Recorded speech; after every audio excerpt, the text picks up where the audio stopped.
Olá pessoal, tudo bem? Meu nome é Márcio, para quem não me conhece. Meu nome é Márcio Gildeon Soares Silva, né? Eu sou ex-aluno do EJAM e atualmente eu sou estudante do curso de Química, né, na Universidade Federal do Rio Grande do Norte, a UFRN. E hoje eu estou aqui, né, a título de estagiário, né? Então estou sendo supervisionado, né, pela professora Renata. E eu vou estar com vocês no período de 10 semanas, né, desenvolvendo a atividade junto com vocês. E na aula de ciências de hoje, a gente vamos estudar sobre ecossistema, certo? Vocês podem estar encontrando esse conteúdo no livro didático de vocês, lá na unidade 1, o tema 2, na página 16, tá certo? A primeira coisa que a gente precisa, né, tá ciente, né, é uma pergunta básica, né? O que iremos estudar hoje? O que é que a gente vamos ver, né? Eu gosto de fazer essa introdução para que o aluno comece a tomar gosto pela aula e ter meio que essa curiosidade, né, de querer saber o que é que vai ter na aula, né? Então, na aula de hoje, né, a gente vamos ver o que é ecologia, vamos ver o que é ecossistema e vamos também ver como é que os seres vivos se relacionam, né?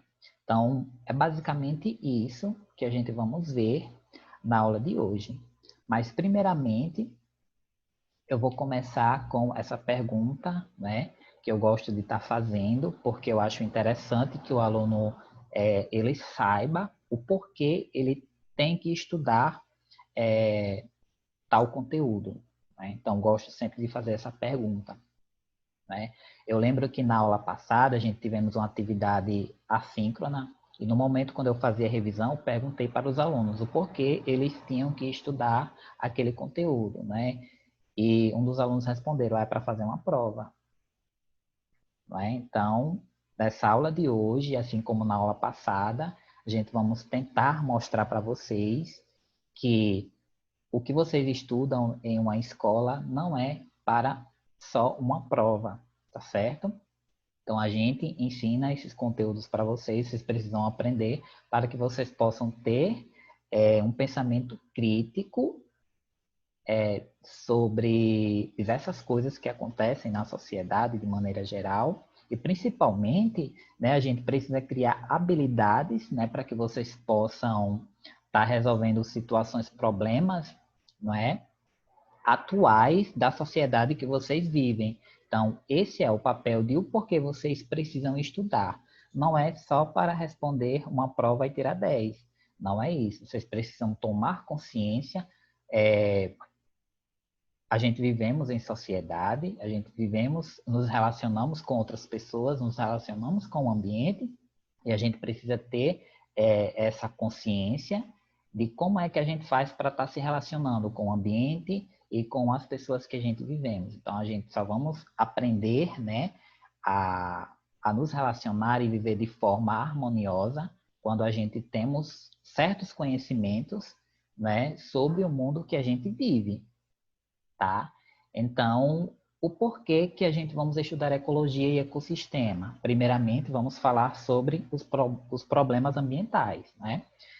Problemas ambientais, preservação da natureza são temas muito debatidos no dia de hoje, tá? Então, vocês precisam, né, ter esse pensamento crítico frente a esses problemas reais que a sociedade demanda, para que vocês possam estar agindo como cidadãos, né?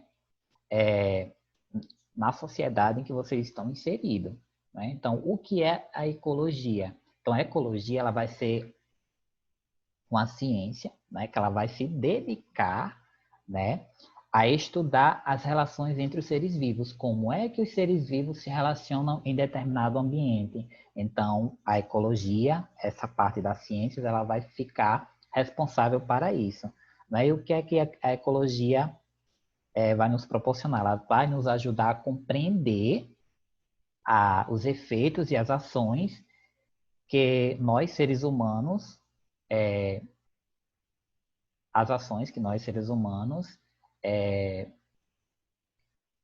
fazemos sobre a Terra, né? As ações que a gente tomamos frente ao ambiente em que a gente vive, né? Então, essa é a ciência que ela vai contribuir, né, para que a gente tome algumas atitudes, né, a fim de minimizar alguns danos que a gente causa ao nosso planeta, tá certo?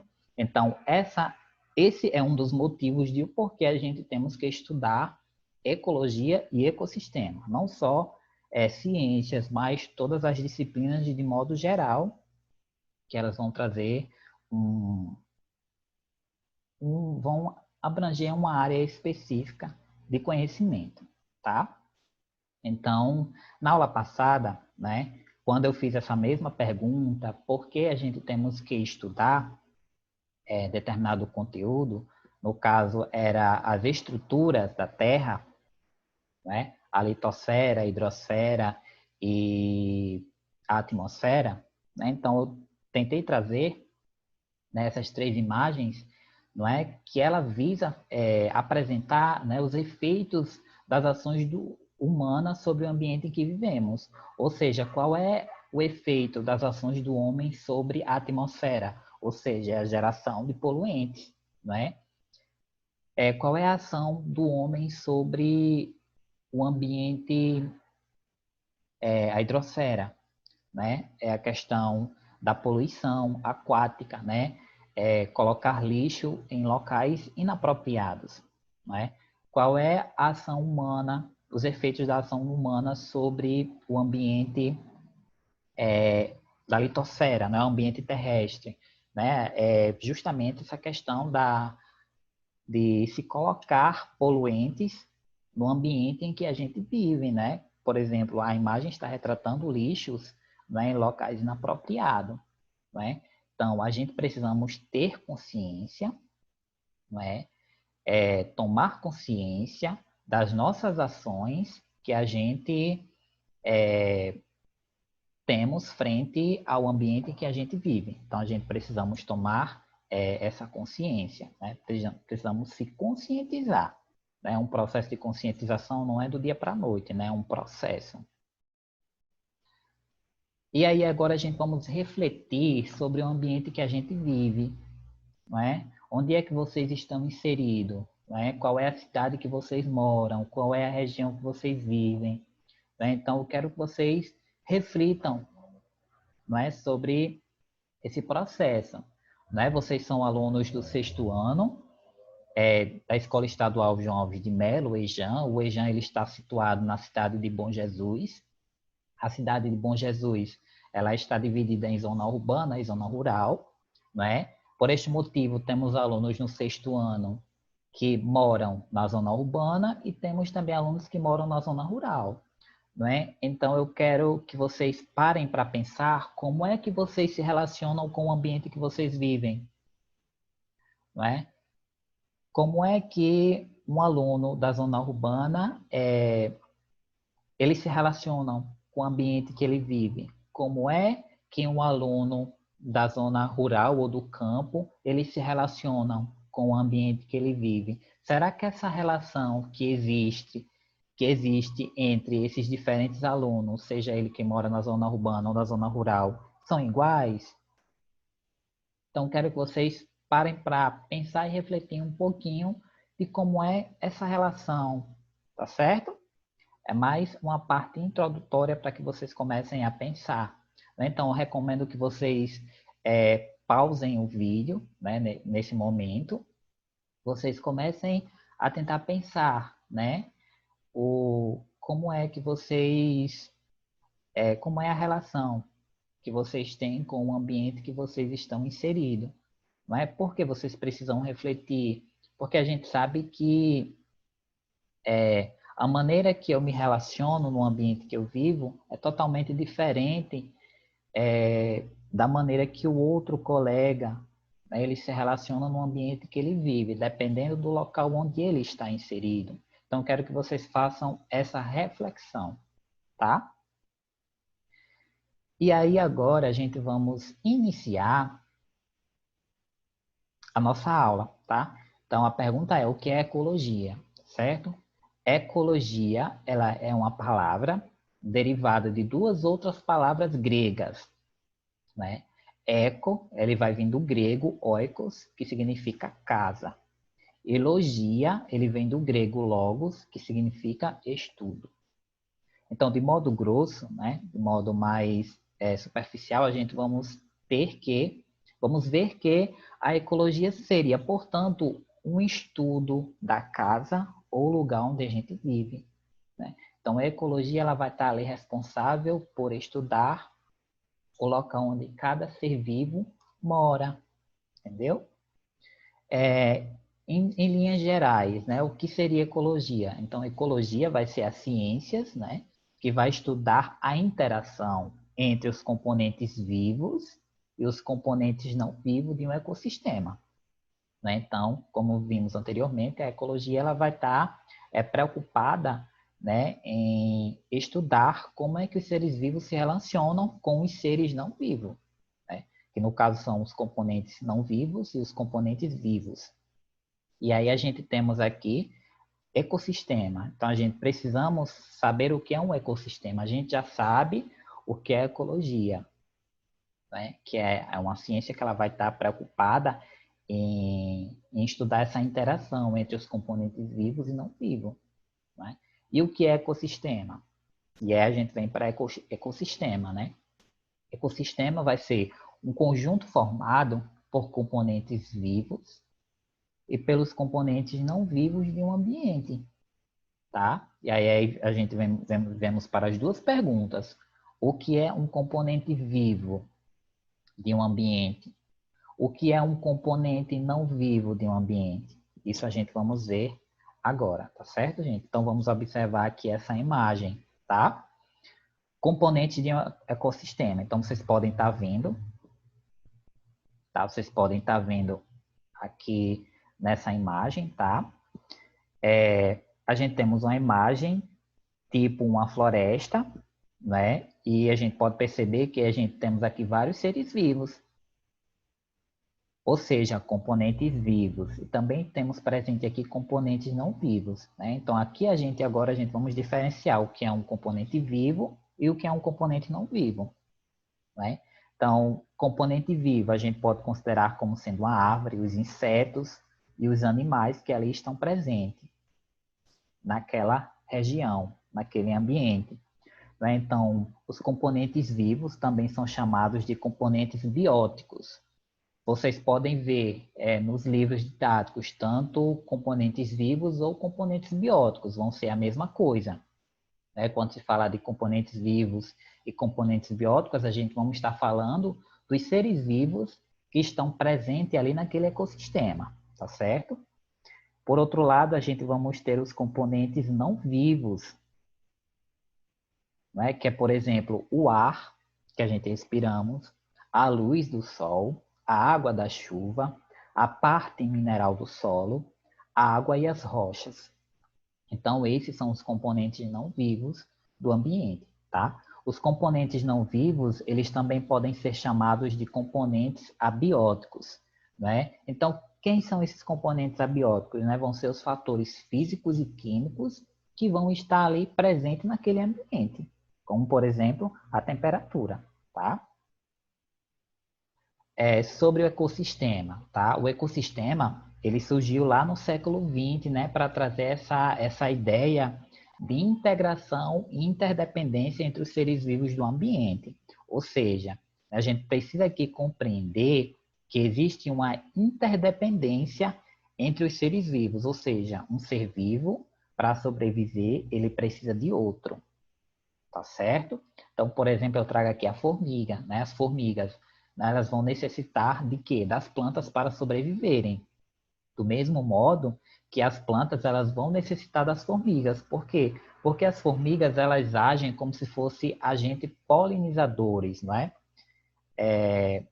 Para quem não sabe o que é polinização, né, esse termo é usado para dizer quando uma planta ela é fecundada, ou seja, para a gente ter uma fruta, a gente comer frutas, né, legumes, a gente precisa que essas plantas, essas flores dessas plantas, elas sejam polinizadas para que nasça aquele fruto, não é aquela verdura, aquele legume daquela planta, né? Ele precisa disso. Né? Então, essas formigas elas vão estar agindo como esses agentes polinizadores, né? Fazendo com que a gente tenha e consiga ter acesso a alguns alimentos, tá? Então, é para aqui mostrar a vocês que existe essa relação de interdependência, né? Um ser vivo, ele precisa do outro para sobreviver. Como, por exemplo, eu posso estar exemplificando no caso de nós, seres vivos. Para a gente sobreviver, a gente precisamos de outros animais. Como, por exemplo, a gente comemos ovos, precisamos das galinhas. Tomamos leite, precisamos das vacas. Precisamos de açúcar, né? O açúcar onde é que pode ser encontrado? Nas frutas, na cana-de-açúcar. O açúcar vem da cana-de-açúcar, né? Então, são outros seres vivos que nós seres humanos, precisamos para sobreviver, tá certo? Os ecossistemas, tá? Eles vão apresentar limites arbitrários, né? De variados tamanhos, né? Então, a gente podemos considerar como por exemplo, uma gota d'água de um mar, a gente pode considerar ali como sendo um ecossistema. Uma gota d'água, a gente vai lá no mar, retira uma gota d'água e a gente considera como ecossistema. Como é que a gente vai fazer isso? Né? A olho nu a gente não consegue verificar que ali, naquela gota d'água, ela é um ecossistema. Mas se a gente pegar um microscópio e for analisar aquela gota d'água e ampliar a imagem, que é o que o microscópio faz, não é? A gente vamos conseguir verificar ali a presença de micro-organismos dentro daquele ambiente. Né? E aqueles micro-organismos, eles vão estar interagindo com a água do mar.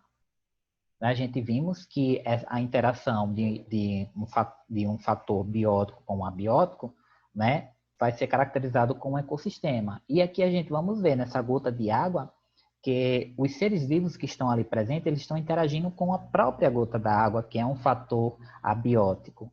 Né? Então, a gente podemos considerar a gota d'água do mar como um ecossistema. Como também esse ecossistema ele pode ter proporções gigantescas, né? Como, por exemplo, o ecossistema marinho. A gente sabe que a Terra, né, ela é constituída por uma boa parte de água e ela é salgada. E a gente vê que esse ambiente, esse ecossistema marinho, ele é gigantesco, né? Então, um ecossistema ele pode ter limites arbitrários, tá certo? E o ecossistema, eles são estabelecidos em função da perspectiva de estudo. O que é que eu quero estudar? Né? O que queremos estudar? Qual ambiente queremos estudar? Né? Então, eu trouxe 3 exemplos para vocês, né? Trazendo para a nossa realidade de Bom Jesus, que a gente vive, que vocês vivem. Tá?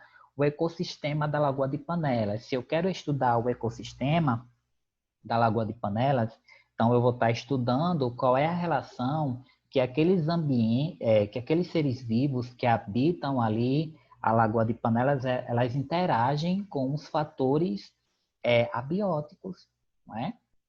Por exemplo, o ecossistema da zona urbana, né? Por exemplo, eu quero estudar como é que aqueles seres vivos ali na região urbana, como é que os seres vivos eles interagem com os fatores abióticos, né, que são os componentes não vivos. Da mesma forma na zona rural, né? Eu quero lá estudar o ecossistema da zona rural, mais específico aqui neste caso a comunidade de Santa Catarina, né? Como é o ecossistema dessa região, como é o ecossistema dessa comunidade, como é que os seres vivos interagem com os componentes não vivos, né? Então, lá naquela pergunta anterior que eu lancei para vocês refletirem, tá? Refletirem um pouquinho sobre o ambiente que vocês vivem, justamente para instigar vocês a vocês perceberem que existe uma diferença, né, nesses ecossistemas que a gente estamos vendo aqui agora. O ecossistema Lagoa de Panelas é diferente do ecossistema da zona urbana, é diferente do ecossistema da vida rural, né? Então, para vocês perceberem essa diferença, tá? uma atividade para vocês fazerem em casa, tá? Agora é sua vez. Vocês vão fazer um registro fotográfico, tá? O que é que vocês vão fazer? Vocês vão tirar uma foto do ambiente que você vive, vocês vão colar no caderno de vocês e vão identificar quem são os componentes bióticos e abióticos. E vocês também vão ter que procurar estabelecer uma relação entre eles, né? Como é que se relacionam aqueles seres vivos com aqueles componentes não vivos que estão presentes no ambiente, tá certo? Então, essa é uma atividadezinha para vocês fazerem em casa. Se tudo der certo, eu vou estar solicitando essa atividade para que vocês enviem de volta para a professora Renata, para que a gente possa estar desenvolvendo outra atividade sobre esse registro fotográfico, tá certo? Agora a gente vamos trabalhar sobre as relações entre os seres vivos, né? A gente sabe que os seres vivos, eles têm uma relação, né? Um com o outro, né? E essa relação entre os seres vivos, elas tanto podem se dar por indivíduos da mesma espécie, como, por exemplo, nós seres humanos, a gente temos uma relação entre a nossa espécie, né, com outros seres humanos, como também a gente pode estar nos relacionando com outros seres vivos, como eu falei anteriormente. Para a gente sobreviver, a gente precisamos de outros seres vivos, como, por exemplo, as plantas, os vegetais, os legumes, os animais, tá certo? Para a gente sobreviver, a gente precisamos de outras espécies, de outros seres vivos, para que a gente consiga sobreviver e se reproduzir. Então, aqui eu vou exemplificar, vou trazer para vocês o exemplo do livro didático de vocês, tá? Que vai falar sobre as características do cuxiu preto, não é? Que ele é um primata, não é? Ele vive na floresta do Pará e do Maranhão. Então, essa espécie, ele vai viver especificamente nesse local. Não é? Então, essa espécie, dificilmente a gente vamos encontrar em um outro local. Né? A gente vamos encontrar especificamente nessa localidade. E mais à frente, a gente vamos compreender o porquê que isso acontece, tá? O cuxiu preto, não é? Ele tem um nome científico Chiroportis satanas, né? Ele é um dos primatas brasileiros mais ameaçados em extinção. Além de seu habitat diminuído por causa do desmatamento, esse animal é caçado para a obtenção de carne. E sua cauda é utilizada muitas vezes como espanador de pó. Né? Então, é um animal, né, que ele está sendo ameaçado em extinção, ele pode desaparecer futuramente, não pode mais existir, né, futuramente ele pode estar deixando de existir no planeta Terra. E algumas características desse ser vivo, né, que eu vou estar apresentando aqui para vocês, é a maneira como ele se relaciona com o ambiente, né? Primeiro, eles vão viver em bandos, né, com cerca de 30 indivíduos da mesma espécie, né? E eles têm a capacidade de se deslocar por vários quilômetros por dia. Né? Como é que eles se deslocam? Né? Pelas copas das árvores, eles vão pulando de galho em galho. Né? Então, essa é uma característica dessa espécie, né? É viver em bando e se deslocar por vários quilômetros durante o dia. Né? Com relação à alimentação, né? Esse ser vivo, né? Esse primata, né? O cuxiu preto, ele também precisa de outros seres vivos para sobreviver, não é? Ele se alimenta de quê? De flores, de frutos, sementes, brotos, insetos e aranhas, né? Esses são alguns dos alimentos dessa espécie de animal, né? Outra característica desse animal é que, ao se alimentar de frutos, o que é que acontece? Ele pode espalhar sementes para outras regiões por meio das fezes, né? Então, a gente vimos anteriormente que ele pode se deslocar vários quilômetros, né, por dia através das copas de árvores, né? E o que é que acontece? Né? O que é que acontece?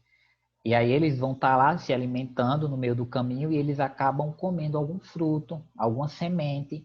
E aí quando eles estão já distante daquela região, né, depois de ter percorrido, e aí eles vão lançar um cocôzinho lá no chão, né? Lá de cima da árvore vai cair um cocôzinho desse primata e vai cair lá no chão, um cocôzinho com semente. E aí aquela semente, né, ela vai germinar e a partir daí vai nascer uma planta, né? Então, eles são considerados, né, como agentes dispersantes das plantas, né? Eles vão favorecer com que ocorra a disseminação de plantas é, sobre aquela região, né? Outra característica dessa espécie é que quando existe pouco alimento disponível, o que é que acontece? Esses animais, eles vão se dividir em grupos menores, né, para diminuir a questão da competição entre os integrantes, né? Então, por exemplo, a gente temos um grupo de 30 indivíduos, né? Eu vou só dar aqui um exemplo, não estou dizendo que isso acontece, mas é só para exemplificar. Quando lá eles estão num grupo de 30 pessoas, quando eles estão lá num grupo de 30 pessoas, o que é que vai acontecer? Eles vão se dividir, 30 pessoas, vamos supor que se dividem em 5 grupos, em 6 grupos de 5, né? E aí cada grupo eles vão para uma região diferente buscar alimento, né? Para evitar que ocorra essa competição entre os seus integrantes, né? Outra característica dessa espécie é que eles são ágeis e rápidos, né? E eles conseguem fugir facilmente de predadores, né? Então, os predadores são quem? São as serpentes, as onças e os gaviões, ou seja, são animais que para sobreviverem precisam se alimentar dessa espécie de animal, né? Então, o que é que acontece? Eles têm que fugir, para eles não morrerem, né, por outros animais, eles têm que fugirem. Então, eles são ágeis e são rápidos nessa questão. Então, aqui a gente podemos perceber, né, que existe uma relação entre os seres vivos de uma determinada região. Do mesmo modo que a gente temos uma relação com o ambiente que a gente vive, com os seres vivos que habitam aquela região. Tá certo? Quero que fique claro isso para vocês, né? Vocês possam estar compreendendo como é a nossa relação no ambiente que a gente vive. E aí a gente vamos falar agora sobre os componentes não vivos e os seres vivos.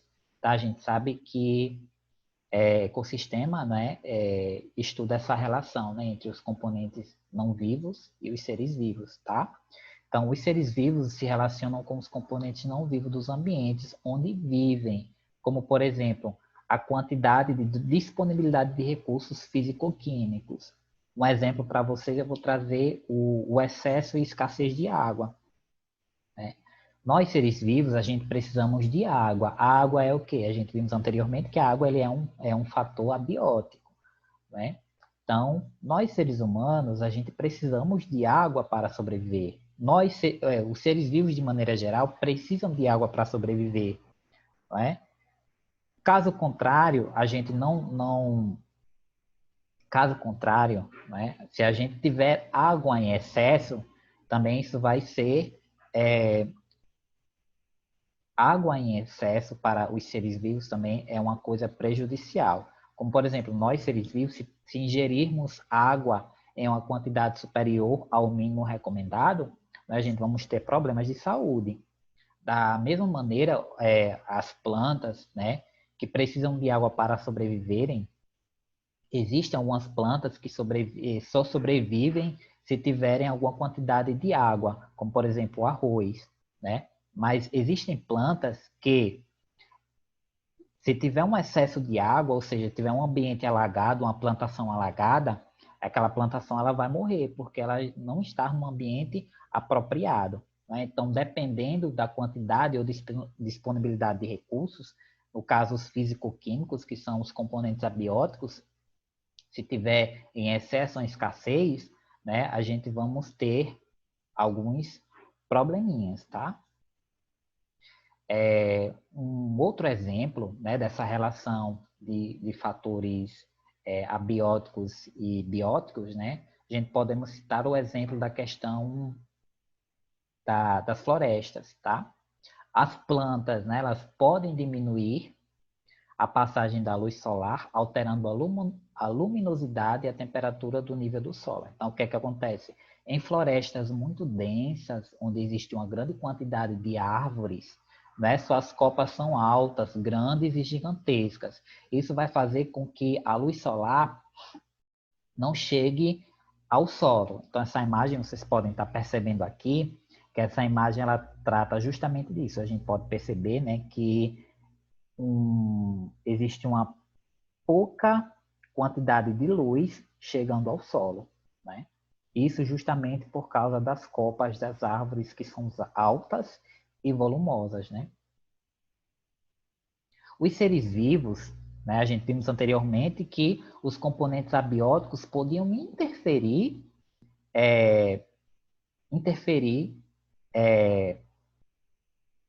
os fatores abióticos podiam interferir com os seres vivos. E agora é o contrário, a gente estamos vendo os seres vivos interferindo nos fatores abióticos. No caso, os seres vivos, as plantas, estão interferindo em fatores abióticos, né? São os físico-químicos. E o que é que acontece? Algumas plantas aqui do solo, elas precisam de luz solar, né? Então, se a luz solar ela não chega até essa determinada região, então determinadas espécies que estão ali e precisam sobreviver, elas não conseguem sobreviver, justamente porque essa luz ela não consegue chegar lá no solo. Vamos falar agora sobre locais de um ecossistema. A gente vimos anteriormente, né? Eu comentei com vocês que às vezes o que é que acontece? A gente vê que certas espécies de animais não existem em um local.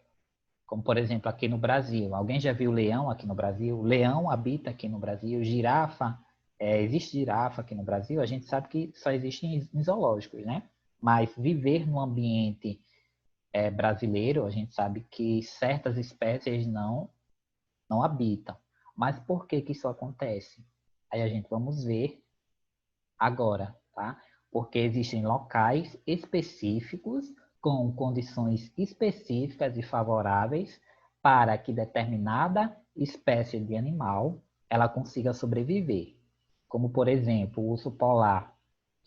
Será que, eu lanço a pergunta para vocês, será que um urso polar sobreviveria aqui no Nordeste? A gente sabe que o Nordeste aqui é uma região muito quente, né, do Brasil.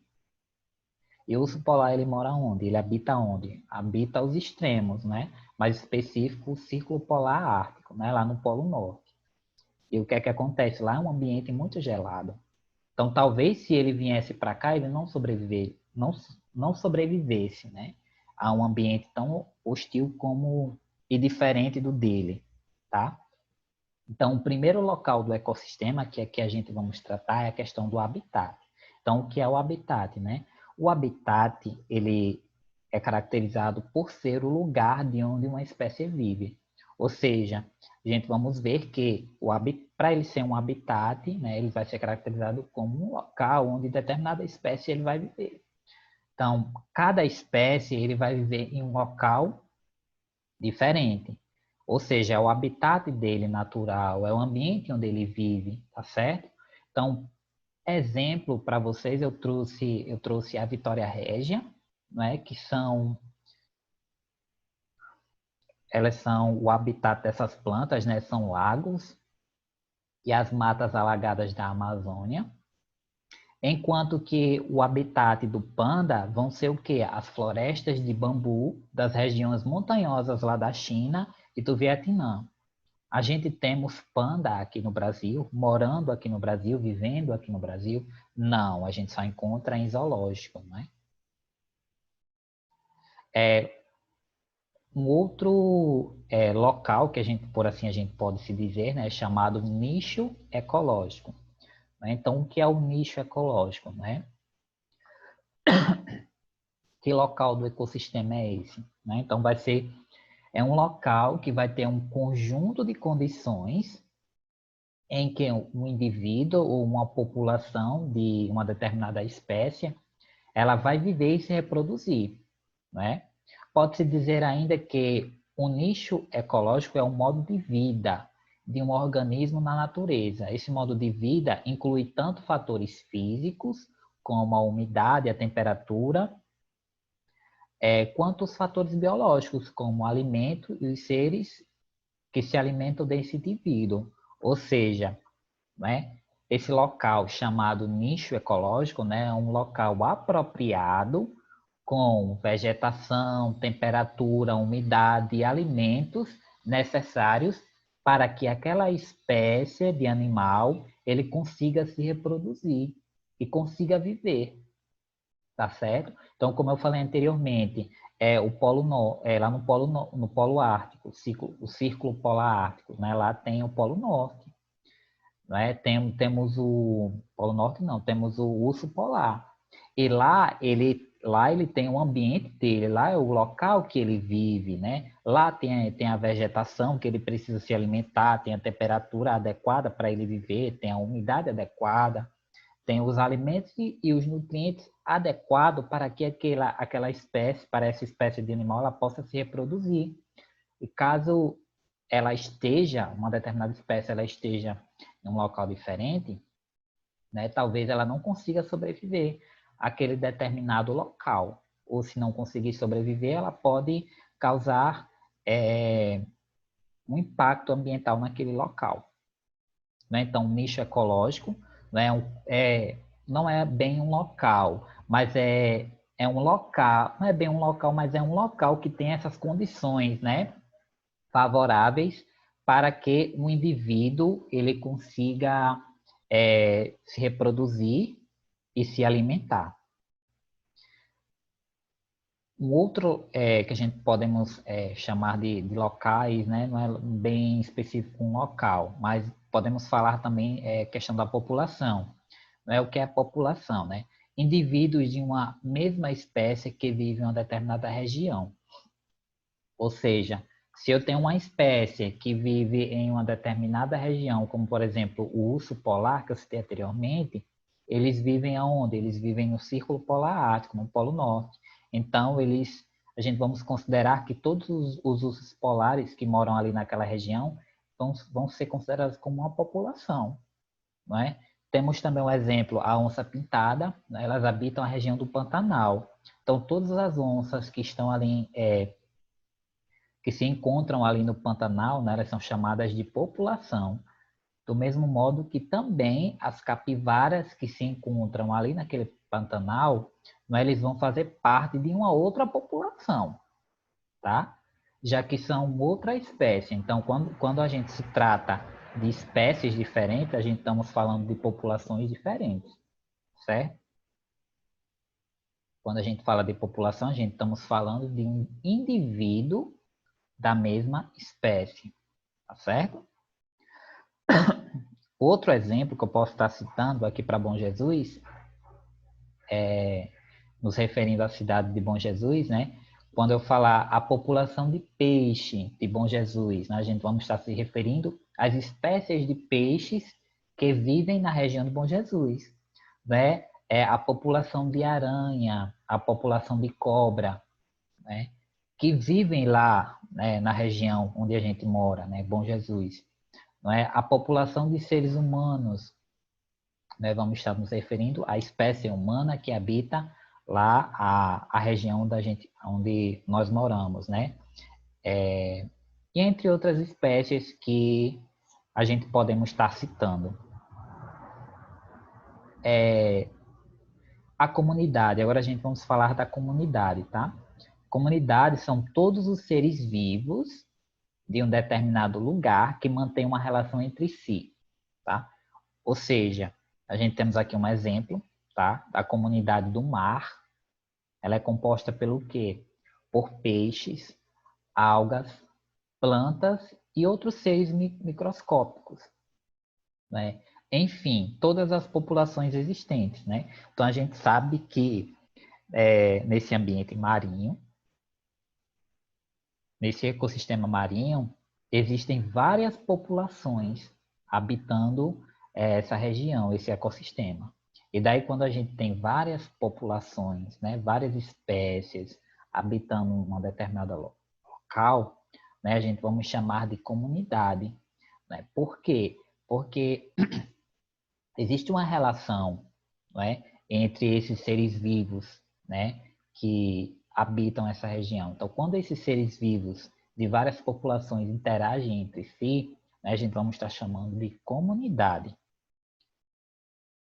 Agora a gente vamos falar sobre desequilíbrio ambiental, tá? O que é o desequilíbrio ambiental? Primeiramente, eu trouxe aqui essa balança, né, para ilustrar para vocês, né, através de uma figura, mais ou menos o que seria um desequilíbrio ambiental, tá? Então, a gente temos aqui uma balança, né? Ela está em equilíbrio, ou seja, a natureza, ela é tudo na natureza, a natureza ela faz com perfeição. Então, a natureza ela gosta de quê? Ela gosta de equilíbrio, não é? Mas muitas vezes nós, seres humanos, a gente acaba fazendo com que certos aspectos lá existentes na natureza elas saiam do equilíbrio e acaba virando um desequilíbrio, né? Então, o que é que acontece com essa balança quando a gente coloca um peso ou retira um peso nessa balança? Né? A gente vamos ver que essa balança ela vai se desequilibrar. Um lado vai pender, um lado vai se inclinar e o outro vai subir. Né? Então, a gente vamos ver essa questão de desequilíbrio. Né? A balança está desequilibrada. Né? Então, a partir do momento que a gente tira um objeto que está servindo de referência o peso para essa balança, né? A gente vamos estar provocando um desequilíbrio. Ou seja, quando a gente tira ou quando a gente coloca. Né? Vamos supor que lá no equilíbrio, essa balança tem 2 quilos de um lado, 2 quilos do outro. Então, ela está equilibrada. Quando a gente tirar 1 quilo de um lado, aí a balança vai descer e o outro lado vai subir. O mais pesado vai descer e o mais leve vai subir. Não é isso? E, por exemplo, quando a gente tem os 2 quilos equilibrado e a gente retira, né, 1 quilo, do mesmo modo, a parte da balança mais pesada vai descer e a outra vai subir. Tá? Então, é mais para vocês compreenderem a nível visual do que se trata o desequilíbrio. Né? O equilíbrio e o desequilíbrio. Então, o desequilíbrio ecológico ele vai acontecer quando algum elemento do ecossistema, seja ele um componente vivo, ou seja um fator abiótico, um fator biótico, ele for adicionado ou subtraído ou reduzido em quantidade. Então, é justamente fazendo um paralelo, né, com a questão da balança. Então, toda vez que eu adicionar um elemento naquele ecossistema ou tirar um elemento do ecossistema, a gente vamos estar provocando um desequilíbrio. Os danos, eles variam de acordo com o ecossistema atingido e a intensidade do desastre, sendo que as áreas afetadas podem demorar anos para se recuperar o equilíbrio. Né? Então, a gente estamos vendo aqui a questão do equilíbrio, o que é que provoca o equilíbrio e quais são os danos, né, que esse ecossistema, quais são os danos provocados por esse desequilíbrio. A gente sabe que uma vez que esse desequilíbrio é provocado, né, a gente vimos que vai levar anos, pode ser meses, dias, meses ou anos, ou muito tempo, né? Muito tempo mesmo para que realmente esse equilíbrio ele volte a se restabelecer. Como eu falei anteriormente, a natureza ela trabalha com perfeição e ela gosta de equilíbrio. Então, para que a natureza volte a restabelecer o equilíbrio naquele ecossistema, ele vai ter que estar trabalhando, né? A natureza vai estar propiciando condições favoráveis para que aquele equilíbrio se estabeleça, tá certo? Eu estou trazendo para vocês aqui, né, uma reportagem de jornal foi reportagem, né, a questão de uma reportagem que passou no dia 4 de julho, na Rede Record, falando sobre uma espécie de peixe invasora na costa brasileira, né? Então, tinha por tema a reportagem, né? Considerado o terror dos oceanos, peixe-leão aparece em pontos da costa brasileira. Peixe de menos de 30 centímetros coloca em risco a sobrevivência de diversas espécies marinhas. Então, estou trazendo para vocês um exemplo de desequilíbrio ambiental, né? De um desequilíbrio em um ecossistema, tá certo? Mais especificamente, o ecossistema marinho brasileiro, tá? Falando um pouquinho do peixe-leão, né? O nome dele é peixe-leão ou lionfish. O tamanho dele é cerca de 20 a 30 centímetros, né? Segundo a reportagem, ele é uma espécie de animal que se alimenta de tudo que ele vê pela frente ele se alimenta, não quer saber o que quer que seja, né? O habitat, o local onde ele vive, né? Esse peixe é uma espécie nativa do Oceano Índico, Pacífico, né? Entre as faixas do oceano que vai do Pacífico, entre a costa oeste da América do Sul e a Austrália, até o litoral leste da África, né? Então, o local onde esse peixe vive é no Oceano Índico e Pacífico. A costa brasileira ela é baseada pelo quê? Pelo Oceano Atlântico. Então, essa espécie não é para existir de forma natural no ambiente aquático marinho brasileiro. Não é para existir. Então, a partir do momento que uma espécie diferente chega no nosso ecossistema, vai provocar um desequilíbrio, né? Importante ressaltar aqui que o peixe-leão não é nativo do Oceano Atlântico. Então, quais são as consequências, né? As consequências são um estrago considerável na biodiversidade nacional. O que é que pode acontecer como forma de desequilíbrio, né, em relação a esse peixe, né? E esse peixe, ele está fora da região dele, ele está fora da região natural dele, né? Na região natural onde ele vive, que é o habitat onde ele vive, lá vai ter predadores naturais, né? Como, por exemplo, tubarões e garoupas que vão se alimentar dele, fazendo com que haja um controle dessa espécie naquela região. Uma vez que ele sai do ambiente nativo dele, que é o habitat dele de origem, e vai para uma outra região onde não é natural, assim dizer, dessa espécie sobreviver, lá não vamos ter o que? Os predadores, que são animais que se alimentam dessa espécie, que vão servir como agentes reguladores daquela espécie naquela região.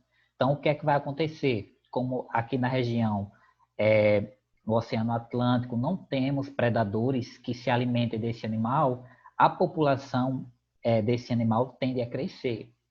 E outras espécies que é natural desse ambiente, elas podem desaparecer. Por quê? Porque vai ter a questão da competição, né? Ele sai se alimentando de tudo que existe. Então, e não vai ter aquele controle, né, de outro ser vivo que vai se alimentar desse peixe-leão.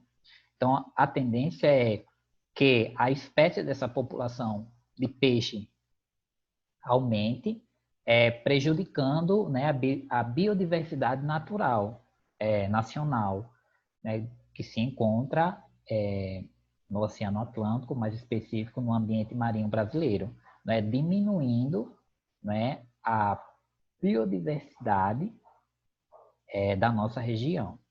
Então, esse é um exemplo prático, né, de desequilíbrio ambiental. Para vocês saberem mais, tá? Eu recomendo que vocês assistam um vídeo no YouTube, tá? É só vocês colocarem lá, né, Ameaça no Mar, considerando o terror dos oceanos, peixe-leão, e é só vocês colocarem, né, Domingo Espetacular, vocês vão encontrar lá o link com a reportagem completa sobre esse acontecimento, tá? Agora é sua vez, né? Eu trouxe para vocês, né, uma dica de leitura para vocês lerem, tá? É bem interessante, né? Falando sobre a importância das abelhas, né? O porquê precisamos dela, já que a gente estamos trabalhando sobre a nossa relação, tanto dos seres vivos como seres vivos, ou nós para como seres vivos e com o ambiente que a gente vive, tá? Então, por que eu trouxe essa importância, a importância das abelhas para e o porquê precisamos dela? Justamente porque Bom Jesus, não é um dos municípios do estado do Rio Grande do Norte responsável por produção de mel aqui no estado. E quem é que produz mel? Não é? São as abelhas. Né? Então, a gente precisamos compreender certos aspectos dos seres vivos que habitam a nossa região. Também um exemplo das abelhas, né? Porque tem pessoas que fazem uso, né, de algumas espécies de animais para sobreviverem. Né? A gente vimos que existe uma relação de interdependência entre os seres vivos. Né? Então, nós, seres humanos, precisamos dessas abelhas para produzir o mel. O mel vai servir para quê? Vai servir para tanto a nossa alimentação, ou para a nossa alimentação, ou para a alimentação de outras pessoas, que também esse mel ele vai servir como vai ser comercializado, né? Então as pessoas que produzem mel ali eles vão ter vão gerar uma renda, vão gerar uma economia, né? Então tem todo esse aspecto, tá, gente? Então, claro, quero que vocês realmente compreendam o porquê vocês precisam, né, estudar certos conteúdos, né? O porquê vocês precisam aprender certos conteúdos, né? Então, acho que eu espero que tenha ficado claro, né, essa relação de o porquê vocês precisam estudar esses conteúdos, né? Então, vocês viram que nós, seres humanos, temos uma relação de interdependência entre os seres vivos que habitam a nossa região. Então, é para que vocês realmente possam, né, compreender a importância, né, de certos aspectos que acontecem no nosso dia a dia, né? Então,